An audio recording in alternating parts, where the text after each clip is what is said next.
نحمده ونستعينه ونستغفره ونعوذ بالله من شرور أنفسنا ومن سيئات أعمالنا من يهده الله فلا مضل له ومن يضلله فلا هادي له وأشهد أن لا إله إلا الله وحده لا شريك له وأشهد أن سيدنا ونبينا ومولانا محمدا عبده ورسوله صلى الله تعالى عليه وعلى آله وصحبه وبارك وسلم تسليما كثيرا أما بعد فعن عبد الله بن عمرو رضي الله عنهما أن رسول الله صلى الله عليه وسلم قال أربع إذا كن فيك فلا عليك ما فاتك الدنيا حفظ أمانة وصدق حديث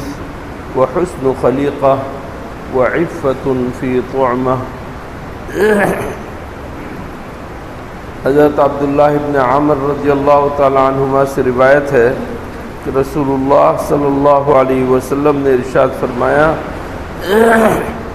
چار چیزیں تمہارے اندر اگر موجود ہوں، چار خصلتیں اگر تمہارے اندر موجود ہوں تو پھر تم سے پوری دنیا اگر رہ جائے، دنیا کی کوئی چیز بھی نہ رہے تو بھی کوئی حرج نہیں، تمہیں پرواہ کرنے کی ضرورت نہیں. چار خصلتیں تمہارے اندر ہونی چاہیے. ان چار خصلتوں کے ہوتے ہوئے اگر پوری دنیا تم سے رہ جائے، دنیا کی کوئی بھی چیز نہ رہے، تب بھی یہ چار چیزیں تمہارے لیے کافی ہیں. یہ انتہائی اہم ترین ہے. ذرا غور سے سنیے حضور اکرم صلی اللہ علیہ وسلم کس قدر تاکید کے ساتھ فرما رہے ہیں. اربع اذا کن فیک، اگر چار خصلتیں اور چار چیزیں، چار صفتیں تمہارے اندر پیدا ہو گئیں، فلا علیک ما فاتک الدنیا، دنیا کی ساری چیزیں اگر تم سے رہ جائیں اور کوئی چیز بھی نہ ملے تب بھی تم کامیاب ہو اور تم فائدے میں ہو، تمہیں نقصان نہیں ہے، تمہارا اس کے اندر کوئی نقصان نہیں. کیا کیا چیز؟ سب سے پہلی چیز جو بیان کی وہ فرمایا حفظ و امانہ، امانت کی حفاظت. امانت کی حفاظت یہ انسان کی اچھے ہونے کی ایک کسوٹی ہے کہ کون سا انسان اچھا ہے، اس کے اندر امانت کی صفت ہوتی ہے. امانت کیا چیز ہے؟ ایک تو امانت ہم وہ سمجھتے ہیں جیسا کہ عام ہم میں سے ہر ایک سمجھتا ہے کہ آپ کے پاس کسی نے کوئی چیز رکھوائی اور آپ نے اس کی حفاظت کی، یہ امانت ہے. امانت صرف یہی نہیں ہے، آپ نے کسی سے قرض لیا اور وقت پر آپ نے ادا کر دیا، آپ نے امانت کی ادائیگی کی. آپ کے گھر میں کسی کا کپڑا اڑ کر آ گیا، کپڑا نہیں، کسی کے پیسے آپ کے گھر میں آ گئے، کسی کے کپڑے آپ کے پاس آ گئے، کسی کا کوئی مال آپ کے پاس آ گیا. ایک صورت یہ ہے کہ آپ اسے استعمال کرنے لگے، برتنے لگے، آپ اسے استعمال کرنے لگے، یا امانت پہ خیانت. امانت کیا ہے کہ آپ اس امانت کو اس کے حقدار تک پہنچائیں، مالک تک پہنچائیں. آپ کے پاس کسی نے 10,000 روپے رکھوائے اور کہہ دیا کہ میں رمضان کے آخر میں عید کے سے پہلے چاند رات کو آپ سے لے لوں گا. آپ نے کہا کہ بہت اچھا، اور آپ نے وہ 10,000 روپے لیے اور آپ نے چپکے سے اپنا مال خریدا اور اس کی رولنگ شروع کر دی. رمضان کے آنے تک آپ نے اس 10,000 سے 10,000 مزید کما لیے. آپ نے امانت میں خیانت کی ہے، یہ امانت کے خلاف ہے. آپ کو رولنگ کے لیے پیسے نہیں دیے تھے، حفاظت کے لیے دیے تھے. آپ کو اختیار تھا کہ آپ نہ لیتے، کہ میں امانت نہیں رکھ سکتا، یہ اختیار تھا. لیکن لینے کے بعد آپ کے ذمے اس کی حفاظت ہے. آپ نے حفاظت کرنے کے بجائے اس کی تجارت کی، یہ امانت کے خلاف ہے۔ آپ کو کسی نے 10,000 روپے دیے اور کہا کہ یہ زکوٰۃ کے پیسے ہیں، آپ کسی مستحق کو دے دیں۔ آپ نے مستحق کو 10,000 روپے دینے کے بجائے اس میں سے 5,000 کسی ضرورت مند کو قرض کے طور پر دے دیے تاکہ اس کی ضرورت بھی پوری ہو جائے، اور اس کے بعد اس سے جب واپس ملے تو آپ ان 10,000 کو زکوٰۃ میں خرچ کر لیں۔ آپ نے اپنے طور پر بہت اچھا کیا، لیکن آپ نے امانت میں خیانت کی، آپ کو ثواب نہیں ملے گا، گناہ ہوگا۔ یہ امانت کے خلاف ہے۔ جس کام کے لیے آپ کو دیا ہو اس کام میں خرچ کرنا یہ امانت ہے۔ آپ کو ایک صاحب نے چندہ دیا اور کہا کہ یہ پیسے اشرفیہ میں دینے کے لیے، آپ نے وہ پیسے لیے اور آپ نے کہا کہ ایک اور ضرورت مند مدرسہ ہے 100 کوارٹر میں وہاں خرچ کرتا ہوں۔ آپ نے وہ پیسے وہاں خرچ کر دیے، امانت میں خیانت کی آپ نے، قیامت کے دن آپ کو جواب دینا پڑے گا۔ تو حضور اکرم صلی اللہ علیہ وسلم ہمیں سکھا رہے ہیں کہ تمہارے اندر یہ خصلت ہونی چاہیے، حفظ و امانہ۔ آپ کے پاس لاکھوں روپے کسی کے امانت کے رکھے ہوئے ہیں، اور آپ کے پڑوس میں ایک آدمی رو رہا ہے کہ میں اگر اس مکان کی ادائیگی نہ کروں یا کرایہ نہ دوں تو میرا یہ مکان خالی کرا لیا جائے گا۔ آپ کا دل بہت جل رہا ہے، آپ کا دل جل رہا ہے، آپ اسے اپنے پاس سے پیسے دیں، کسی سے لے کر دیں، لیکن آپ کے پاس جو لاکھوں روپے کسی کی امانت کے رکھے ہوئے ہیں اس کو آپ ہلا نہیں سکتے، اس کو آپ ہلا نہیں سکتے، اس کے اندر آپ تصرف نہیں کر سکتے۔ میرے دوستو، بہت ہی باریک بات بتا رہا ہوں، یہ اہم بات بتا رہا ہوں، باریک تو نہیں، اہم بات بتا رہا ہوں جس کی طرف ہماری توجہ نہیں ہے۔ یہ تو وہ امانتیں ہیں، وہ امانت کی بات ہے جو ہم سمجھتے ہیں۔ کچھ اور امانت کی چیزیں بھی ہیں۔ اللہ نے ہمیں آنکھ دی ہے، 2 آنکھیں، صحیح سالم، دنیا بھر کی رونقوں کو دیکھنے کے لیے، رنگ برنگی چیزوں کو دیکھنے کے لیے، لوگوں کو دیکھنے کے لیے، دنیا کے سبزے کو دیکھنے کے لیے، ہریالی کو دیکھنے کے لیے۔ کیا خوش نہیں دیکھتے ان آنکھوں سے، لیکن اللہ نے اس کی حدود مقرر کر رکھی ہے۔ اس آنکھ کی حدود ہے، ان آنکھوں کو ان حدود سے باہر مت کرنا۔ لہذا اگر ہم نے ان آنکھوں سے ٹی وی دیکھنا شروع کیا، نامحرموں کو، فلمیں دیکھنا شروع کیا، نامحرموں کو دیکھنا شروع کیا، ناچ گانوں کو دیکھنا شروع کیا، تو ان آنکھوں کی امانت کے خلاف ہے۔ اللہ نے ہمارے پاس امانت رکھوائی ہے، اللہ نے ہمیں ہاتھ دیے، پاؤں دیے، ان کو ایک خاص مصرف میں استعمال کرنے کے لیے دیے۔ اگر ہم نے ان ہاتھوں کو، اپنے اعضاء کو ان مقامات پر استعمال نہیں کیا، غلط جگہ استعمال کیا، میرے دوستو امانت کے خلاف ہے۔ امانت اس قدر خطرناک چیز ہے، اس قدر خطرناک چیز، اللہ نے اس امانت کو پیش کیا آسمانوں کے سامنے، آسمانوں پر، زمینوں سے کہا کہ تم لے لو، پہاڑوں سے کہا تم لے لو۔ اِنَّا عَرَضْنَا الْأَمَانَةَ عَلَى السَّمَاوَاتِ وَالْأَرْضِ وَالْجِبَالِ فَأَبَيْنَ أَن يَحْمِلْنَهَا۔ آسمانوں نے انکار کر دیا، زمینوں نے انکار کر دیا، پہاڑوں نے انکار کر دیا، وَأَشْفَقْنَ مِنْهَا، سارے کے سارے ڈر گئے، وَحَمَلَهَا الْإِنسَانُ، انسان نے کہا کہ میں لوں گا، میں اس امانت کو اٹھا لوں گا۔ اللہ کہتا ہے اِنَّهُ كَانَ ظَلُومًا جَهُولًا، بڑا ہی ظالم اور بڑا ہی نادان ہے یہ انسان جس نے اتنا بڑا بار اپنے اوپر اٹھا لیا۔ لوگ معمولی سمجھتے ہیں، آپ کا بھائی ہے، چلا گیا آپ کے ہاتھ میں ایک مکان دے کر کہ اس مکان کی رکھوالی کرنا، دیکھ بھال کرنا، کرائے پر دے دینا، پیسے جو کچھ آ جائے میرے پاس بھیج دینا۔ آپ نے اس کو اپنا مال سمجھ لیا، سرمایہ سمجھ لیا، آپ نے اس کو اپنا مال سمجھ کر بنانا شروع کر دیا اور بھائی کو بھول گئے۔ کس قدر خیانتیں ہو رہی ہیں، پورا پورا پلاٹ، پوری پوری زمین ہڑپ کر رہے ہیں اور سمجھتے ہیں کہ ہم مسلمان ہیں اور ہم دیندار ہیں۔ اللہ حفاظت فرمائے۔ حضور اکرم صلی اللہ علیہ وسلم فرما رہے ہیں کہ پہلی صفت جو تمہارے اندر ہونی چاہیے وہ ہے حفظ امانہ، امانت کی حفاظت تمہارے اندر ہونی چاہیے۔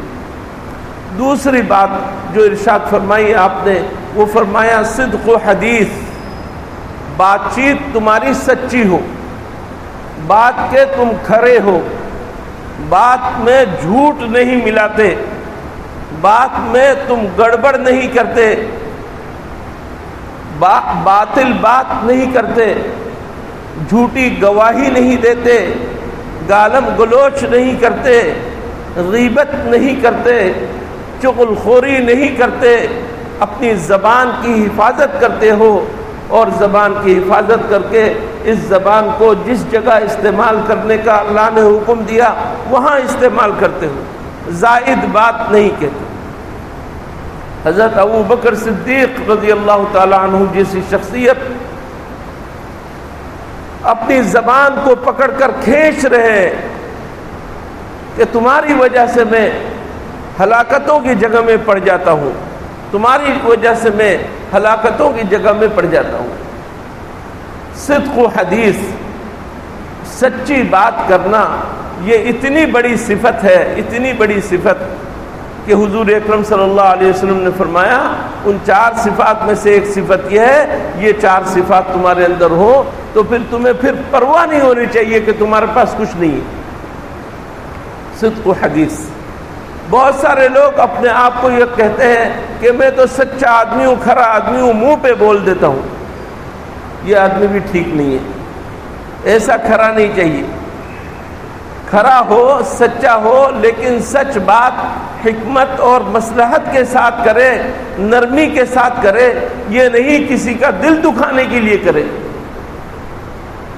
ماں باپ کے ساتھ سچ بولتے ہو لیکن اکڑ کے بولو گے اگر سچ تو گناہ ہوگا، اکڑ کے اگر بولو گے تو گناہ ہوگا۔ یہ صدق حدیث نہیں ہے۔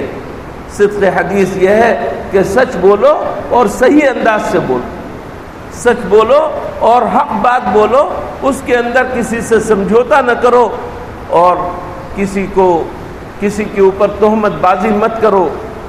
اپنی قوت کے بل بوتے پر یا اپنی زباندانی کے بل بوتے پر تمہاری زبان بہت تیز ہے اور تم باتیں بنانا تمہیں آتا ہے، اس وجہ سے غریب کے اوپر تم نے تھوپ دیا بالکل اور اس کو نچلا دکھا دیا۔ صدق و حدیث، اپنی زبان کو کنٹرول کرو، اپنی زبان کو کنٹرول کرو۔ دوسری چیز یہ ہوئی۔ تیسری چیز فرمایا وحسن خلیقہ، اخلاق تمہارے اچھے ہو۔ حضور اکرم صلی اللہ علیہ وسلم نے بہت ساری حدیثوں میں اخلاق کے اوپر بڑا زور دیا ہے۔ حسن اخلاق ہو، حسن اخلاق ہو۔ بارہا آپ کے سامنے عرض کر چکا ہوں، اخلاق کا مطلب یہ نہیں ہوتا کہ آپ کسی کے سامنے آئیں اور تھوڑا سا مسکرا لیں اور اس کے بعد یہ جا وہ جا۔ صرف اخلاق یہ نہیں ہے۔ اخلاق یہ ہے کہ آپ کا دل اپنے مسلمان بھائی کے لیے نرم ہو، اس کے اندر اخلاص ہو اور جو اس کے لیے خیر خواہی ممکن ہو سکے وہ کریں۔ یہ اخلاق ہے۔ آپ کے سامنے آپ کا ایک بھائی آیا، آپ اپنے دل کے اندر اس کا احترام پیدا کریں اور اس کا اظہار آپ اپنی شکل سے کریں، صورت سے کریں، حشاش بشاش ہو کر ملیں، اس سے خیریت پوچھیں تو رسمی طور پر نہیں بلکہ حقیقتاً دل کی خوشی سے آپ پوچھیں، اور وہ جب بتائے کہ میں ایسی تکلیف میں ہوں، دل کو رنجیدہ کر کے اور غم اپنے اندر طاری کر کے اس کے ساتھ تعزیت کرے۔ یہ ہے حسن اخلاق۔ یہ تو ہم نے دنیا والوں نے پوری دنیا میں ایک دن کے لیے یوم اخلاق منانا شروع کر دیا۔ اداروں کے اندر ہفتہ اخلاق مناتے ہیں، ایک ہفتے کے لیے اخلاق کے ساتھ لوگوں سے پیش آؤ، اپنے گاہکوں اور کسٹمروں کو لبھانے کے لیے۔ یہ اخلاق نہیں ہے، یہ ڈھکوسلا ہے، فریب ہے، دھوکہ ہے، یہ نہیں۔ اخلاق یہ ہے کہ آپ کا اندر باہر برابر ہو اور اپنے مسلمان بھائی کے ساتھ پوری خیر خواہی کے ساتھ کام کرو۔ حضرت جریر ابن عبداللہ بجلی رضی اللہ تعالیٰ عنہ نے کسی چیز کا سودا کیا، ایک صاحب سے ایک کپڑے کا سودا کیا مثلا، انہوں نے کہا کہ میں یہ 2 دینار میں دیتا ہوں، تو حضرت جریر رضی اللہ تعالیٰ عنہ نے کہا کہ بات پکی ہو گئی، کہا کہ ہاں پکی ہو گئی۔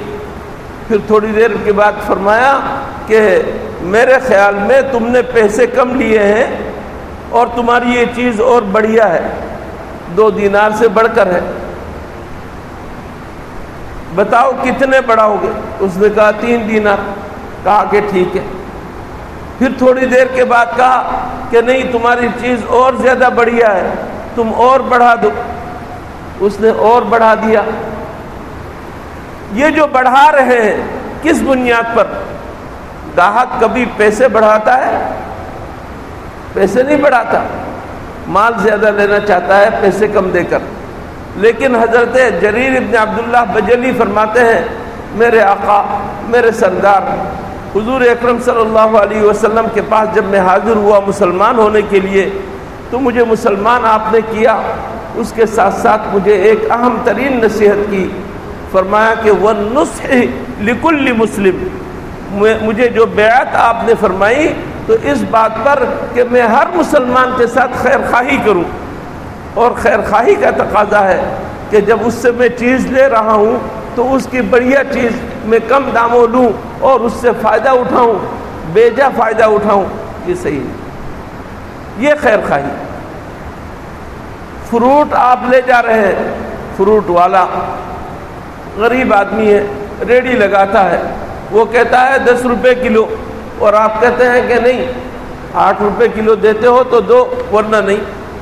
آپ کو حق حاصل ہے، بھاؤ تاؤ کریں ضرور، لیکن آپ تھوڑی دیر کے لیے سوچیں اس کی جگہ ہو کر کہ اگر آپ ہوتے تو آپ کیا کرتے؟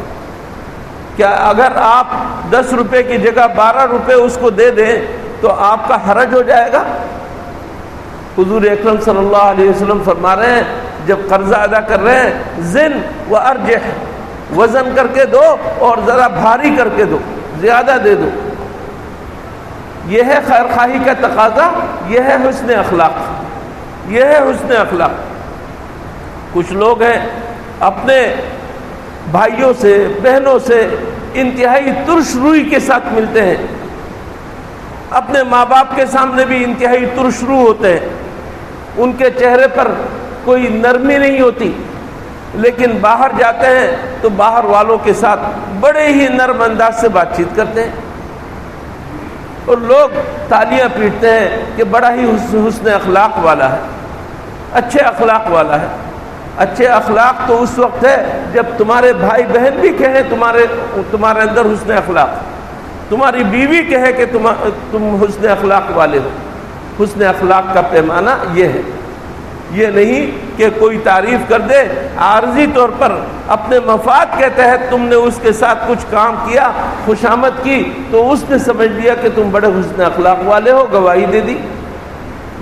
پوری زندگی تمہارا اندر باہر برابر ہو تو یہ حسن اخلاق۔ یہ تیسری صفت ہوئی۔ پہلی صفت ہوئی امانت کی حفاظت، دوسری صفت ہوئی سچی بات کہنا، اور تیسری صفت ہوئی حسن اخلاق، اور چوتھی صفت بیان کی وَعِفَّةٌ فِي طُعْمَةٍ، جو بھی لقمہ تم لے رہے ہو، جو بھی لقمہ تم اپنے بچوں کے پیٹ میں دے رہے ہو، اپنی بیوی کے پیٹ میں دے رہے ہو، جو بھی لقمہ لو تو اس کے اندر عفت اور پاک دامنی ہو، اس کے اندر حرام تک کی ملاوٹ نہ ہو، مکروہ کی ملاوٹ نہ ہو، مشتبہ چیز نہ ہو۔ ڈیوٹی تمہاری 8 بجے سے لے کر 8 بجے تک ہے، اور تم نے اس کے اندر 2 گھنٹے کی ڈنڈی ماری اور تنخواہ پوری لے کر آئے، تو اس کے اندر تمہاری آمدنی میں گڑبڑ ہے، یہ تمہاری آمدنی میں گڑبڑ ہے۔ بینک میں ملازمت کر رہے ہو، سودی کاروبار کر رہے ہو، اور سودی پیسوں سے تم تنخواہ لے رہے ہو، تو تمہاری آمدنی میں گڑبڑ ہے۔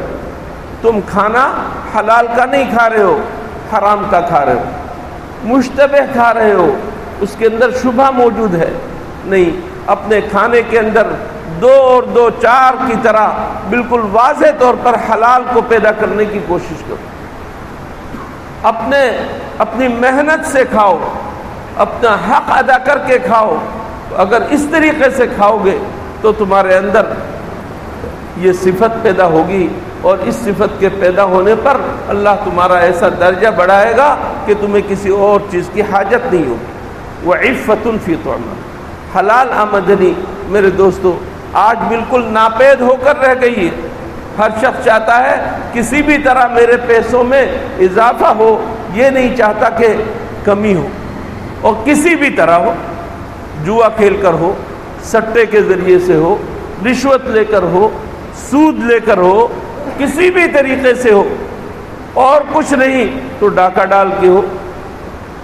تو اس طریقے سے لوگ اپنے آپ کو امیر کرنا چاہتے ہیں، یہ اپنے آپ کو برباد کرنے والی بات ہے، برباد کرنے والی بات ہے۔ حلال آمدنی حاصل کرنے والا اللہ اس کو ضائع نہیں کرتا، اس کو ضائع نہیں کرتا۔ اللہ تعالی ہمیں ان صفات کو اپنے اندر پیدا کرنے کی توفیق عطا فرمائے۔ وآخر دعوانا ان الحمد للہ رب العالمین۔